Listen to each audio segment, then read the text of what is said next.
Mirë, jemi rikthyer në studio. Kompania e Elon Musk, Neuralink, ka njoftuar se do të nisë prodhimin masiv të çipave që lidhen drejt për drejt me trurin e njeriut dhe synon që brenda vitit 2026 ndërhyrja kirurgjikale të bëhet plotësisht nga robota. Është kjo një mrekulli e re mjekësisë apo një teknologji që kërkon shumë kujdes?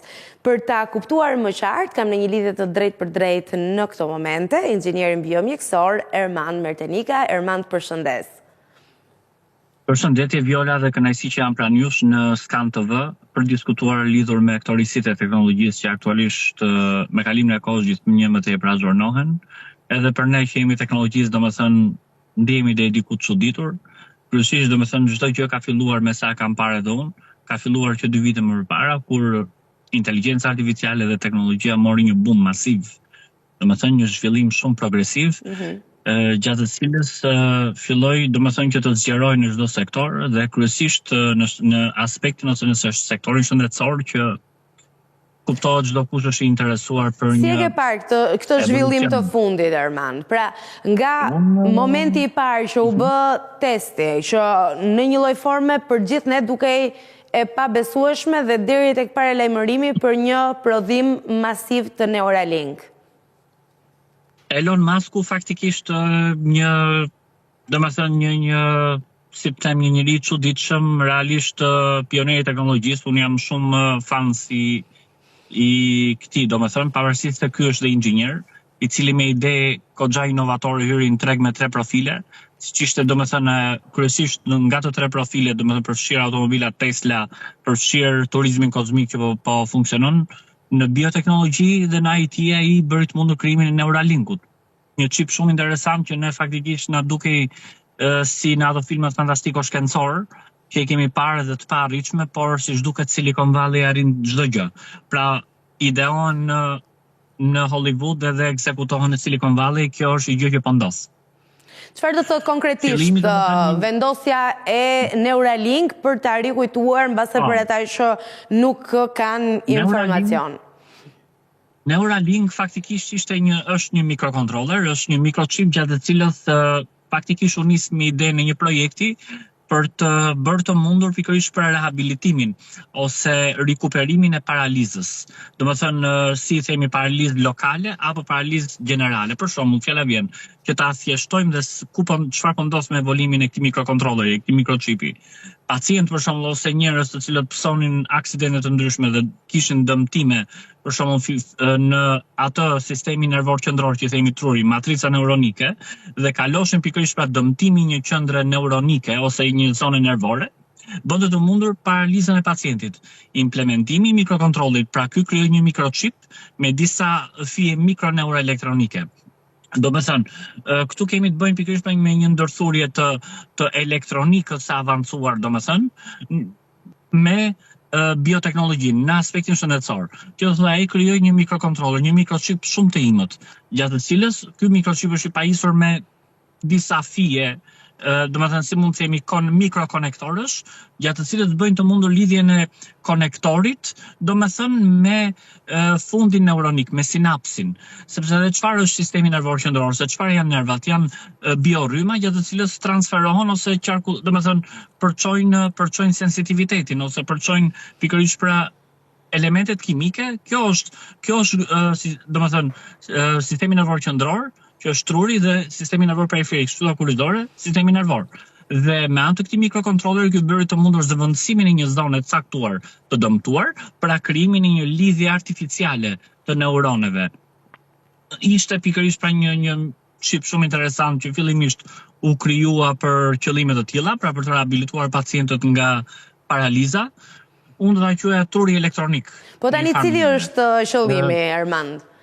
Duke paralajmëruar prodhimin masiv, a është vetëm shëndetësor, pra për t'i ardhur në ndihmë mjekësisë, apo ka edhe arsye për frikë, sepse është një zhvillim që shpeshherë përcillet me skepticizëm?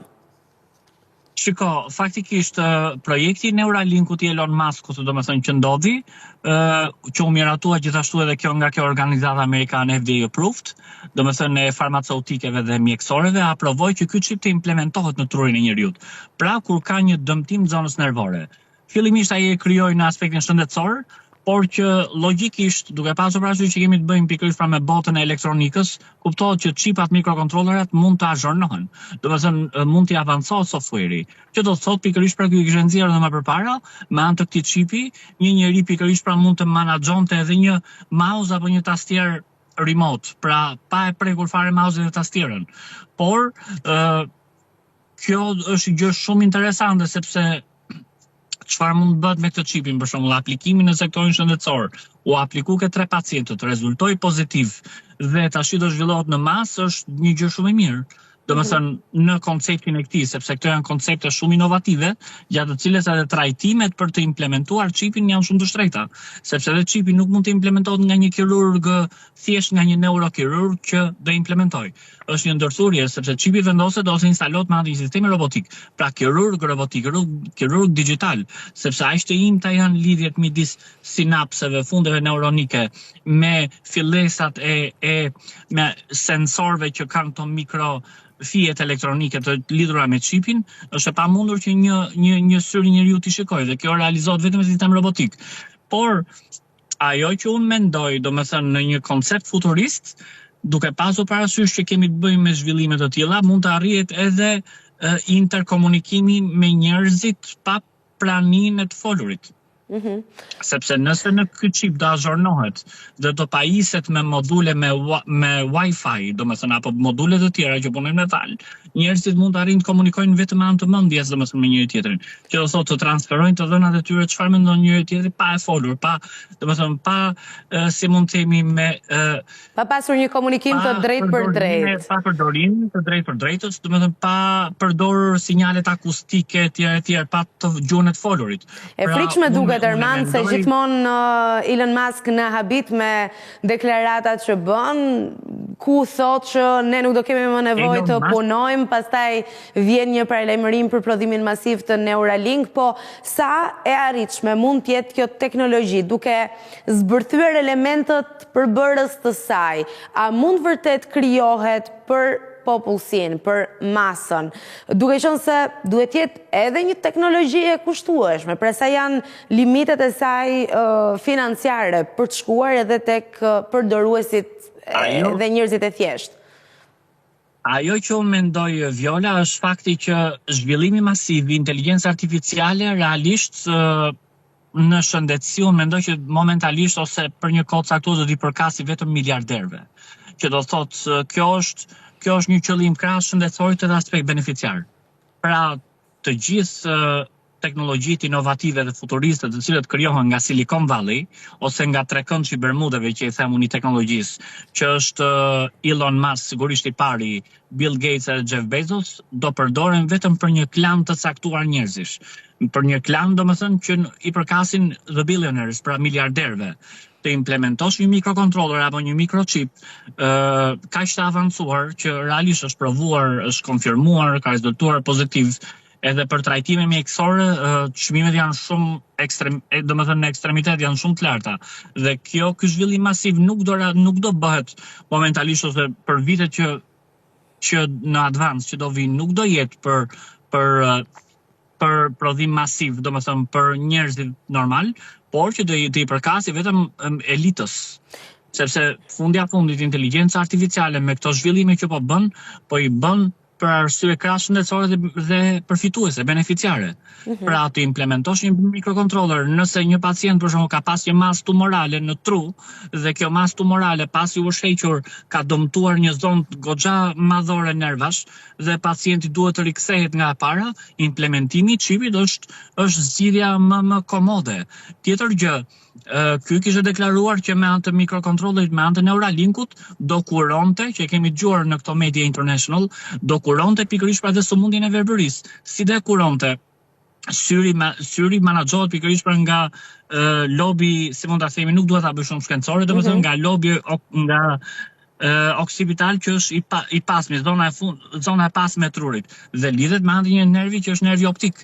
Nëse nervi optik është i dëmtuar, atëherë bërja, domethënë kompozicioni ose ndërthurja e një mikrofije elektronike e çipit për të rehabilituar ose për të rikuperuar nervin optik që lidh pikërisht që është përgjegjëse për shikimin dhe lidh lobin oksipital të trurit, bën të mundur rikthimin e shikueshmërisë. Po imagjino çfarë çmimesh marramendse kanë, domethënë që një pacient t'i nështrohet një kirurgjie shumë të avancuar për të futur, po e them shqip, për të futur një çip në tru dhe për të kuruar një problematik shumë madhore nervore.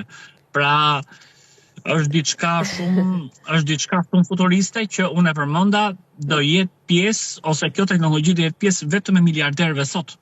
Dhe duke qik si një skenari filmave fantashkencë, Erman, paktën deri më tani. Cili është skenari më i vërtet që ne kemi nga inteligjenca artificiale? Pra, deri më tani, le ta lëm për një moment Neuralink, do t'i përkas, besoj për një kohë gjatë, atyre që, le të themi, udhëheqin botën për shkak të pushtetit të tyre ekonomik. Por, deri më tani, në këtë fazë që jemi, cili është zhvillimi më i përdorshëm i teknologjisë mjekësore?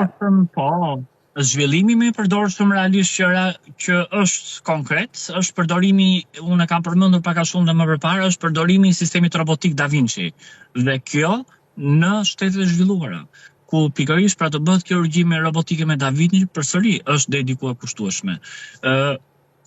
Është një sistem robotik shumë i avancuar që bën të mundur trajtimin ose bën kirurgji shumë precize. Që do të thotë, nëse për shembull një pacienti duhet t'u heqet ose t'u ekstraktohet apo ka pas një masë tumorale në pulmone, në mushkëri dhe i bëhet e mundur ndërhyrja invazive me anë të sistemit robotik, atëherë precizioni është shumë i lartë. Por, domethënë deri te sistemi robotik kirurgjikal, që them unë, robotët kirurgjikal deri këtu janë ato që janë më konkrete që përdoren deri diku masivisht. Por këto sisteme robotike nuk funksionojnë në mënyrë autonome. Pra që kirurgu robotik të bëjë vetë kirurgjin. Gjithmonë alternohet me anë të një neurokirurgu apo një kirurgu të përgjithshëm që trajnohet shumë mirë në përdorimin e këtij roboti kirurgjikal dhe bën të mundur kirurgjinë me shumë sukses. Pra deri këtu kemi të tjera gjëra, për shembull është krijuar kapsulë mikrorobotike, gjatë të cilës për shembull për të bërë të mundur diagnostikimin e rrugëve gastrointestinale, pra stomak, ezofag, stomak, zor për problematika të ndryshme, është në formën e një pilule gjatë të cilës gëlltitet dhe qarkullon në gjithë zonën gastrointestinale. Domethënë për të bërë mirë fotografi, për të parë në një problematik lezione të ndryshme që shfaqen hera herës, domethënë. Një tjetër gjë interesante që përsëri përdoret por jo masivisht, janë dhe mikrorobotët e vegjël të cilët menaxhohen me anë të një paneli remote. Këto për shembull bën tek ndërhyrjet kardiovaskulare, për shembull ose invazive në enë të gjakut, në arteri, në vena ku ka kloge që ne i themi ose ku ka mpiksje të vogla gjaku që mund shkaktojnë problematika të ndryshme. Pra, edhe kjo ndodh në një botë zhvilluar. Tashmë të flasim për Neuralinkun, duket ne po flasim për pjedestalin e teknologjisë mjekësore, po flasim për majat, gjatë të cilët sigurisht nga Elon Musk e prisnim të gjë, por që mua më duket në një farë mënyrë që pavarësisht Neuralinkut, globalisht sistemi shëndetësor ka hyrë në një epokë tjetër. Një epokë të cilën po e përqafon siç duhet apo ende jemi me hapa të ngadalt krahasimisht me zhvillimin që sjell teknologjia? Faktikisht unë përqafohem me këtë pjesë, sepse shëndetësia që jetojmë sot, domethënë nuk është shëndetësia para 15 vjetëve, ku pikërisht pra diagnozat, për të marrë një diagnozë caktuar kërkohet shumë kohë, për trajtuar një patologji apo një sëmundje problematike të ndryshme duhet shumë kohë. Sot ndërthurja e teknologjisë me aparaturat mjekësore, domethënë të azhurnuara, me software të cilët diagnostikojnë të updateuar, domethënë në pajisje të ndryshme mjekësore, arrin që të detektojnë pikërisht pra ose të parashikojnë problematika madhore që mund të ndodhin, në gjenetik po ashtu. Domethënë sot ka aparatura mjekësore të cilët vazhdimisht edhe në botën e farmaceutikës, të cilët pikërisht pra vazhdimisht po zhvillohen, po krijojnë medikamente të ndryshme dhe ajo që ne shikojmë është fakti që mosha mesatare e popullsisë është rritur në raport me 20 vite përpara. kur nuk njihen akoma se ç'ishte një pajisje mjekësore, apo për shembull ja një rast interesant. Para 10 vjetësh apo 15 vjetësh, popullsia globale të kurrej pikërisht pra nga 2 sëmundje kryesore, që unë e kam pas thënë më përpara, sëmundjet tumorale dhe sëmundjet kardiovaskulare, dhe kardiopulmonare, pra sëmundjet e zemrës, zemrës arteri dhe zemrës mushkëri, sistemi. Domethënë kardiopulmonar dhe vaskular. Sot, pikërisht pra pacientët të cilët vuajnë nga sëmundjet e zemrës kanë arritur pikërisht pra që të trajtohen më së miri, që të diagnostikohen më së miri dhe shikojnë pikërisht pra që mosha mesatare e këtyre pacientëve është rritur. Pra ka zgjidhje. Ndërsa edhe në sëmundjet tumorale vazhdon deri diku që don, por sot ka aparatura të cilët me anë të rezatimit tentojnë, apo me anë të kimioterapisë avancuar, me radioterapinë, tentojnë pikërisht pra që deri diku të trajtojnë tumorët e lehta, por jo ato metastazikët ose ato tumorët që ne i themi malinje, të cilët shumë shpesh shpërndahen në indet e buta, domethënë. Për shembull, çfarë ndos kanceri më i rrezikshëm sot? Po kanceri më i rrezikshëm sot për shembull që vazhdon edhe është kanceri pankreasit dhe kanceri mëlçisë, heparit. Këto nga që janë indet e buta, momentalisht që krijohen pikërisht pra karcinoma që ne i themi në gjuhën mjekësore, domethënë qelizat më të këqija, këto kanë një koeficient pravi shumë të madhe. Këtu pikërisht pra që don akoma teknologjia, pra në sensin inteligjencë artificiale, po krijon robot, po krijon mikrokontroller, po krijon qipa që implementohen tek njerëzit, por akoma nuk ka gjetur këtë situatë problematike që vazhdon edhe më duket si një ligj global. Megjithatë, Erman, ne nuk mund të varim të gjitha shpresat tek teknologjia, por duhet patjetër të bëjmë edhe apel për një jetesë më të shëndetshme, sepse vërtet sot po i gjendet zgjidhja shumë problematikave të shëndetit përmes zhvillimeve teknologjike, po. Shumë e drejtë ndesha ndërhyja pak te kjo pjesë, vërtet domethënë sot përdoren në ortopedi, për shembull në fizioterapi, proteza të ndryshme të cilat janë krijuar, apo telemjekësia, që është ndërlidhja trajtimi në distancë nga një mjek real tek një pacient që ndodhet në një zonë shumë të largët rurale apo urbane apo në një zonë malore etj. Por ajo që unë mendoj domethënë është fakti që domethënë ne duhet sensibilizohemi të bëjmë jetë më shëndetshme, sport, vazhdimisht të ushqime shëndetshme, ushqime bio, pra koncepti nutricionizmit. Por unë mendoj që në sëmundjet tumorale dhe kancerogjene ndonjëherë këto nuk varen nga të ushqyerit mirë dhe është çështje probabilitare, është çështje gjenetike, domethënë. Ndonjëherë vërtet ne mund të kujdesemi të bëjmë jetë shëndetshme, të merremi me sport, por nuk është patjetër e thënë që këto do na mbrojnë pikërisht pra nga shfaqja këtyre lezioneve. Ermand, pra është diçka që çdo gjë varet në dorën e shkencës, krahasnisht varet në dorën e shkencës, shkenca po evolon vazhdimisht, por krijon risi si në botën e IT-së edhe në botën e shëndetësisë, sepse bota e IT-së dhe bioteknologjia janë shumë të lidhura me njëri tjetrin, si software-ët, rrjetet etj. Por që unë